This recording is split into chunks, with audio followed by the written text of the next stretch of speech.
म बालेन्द्र शाह नेपालको सार्वभौम सत्ता र राजकीय सत्ता नेपालको सार्वभौम सत्ता र राजकीय सत्ता नेपाली जनतामा निहित रहेको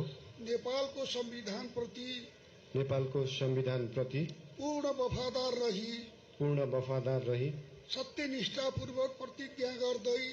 सत्यनिष्ठापूर्वक प्रतिज्ञा गर्दै ईश्वर देश र जनताको नाममा शपथ लिन्छु कि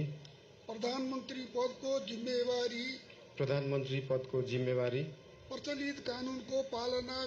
प्रचलित कानूनको पालना गरी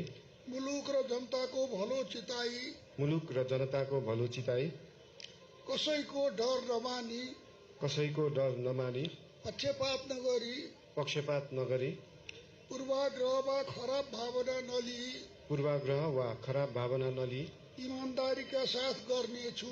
ईमानदारीका साथ गर्नेछु र आफ्नो कर्तव्य पालनको सिलसिलामा आफूलाई जानकारीमा आएको कुरा म पदमा बहाल रहँदा वा नरहँदा जुनसुकै अवस्थामा पनि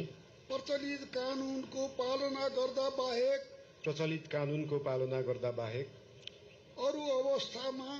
अरू अवस्थामा कुनै किसिमबाट पनि प्रकट वा संकेत गर्ने छैन। धन्यवाद।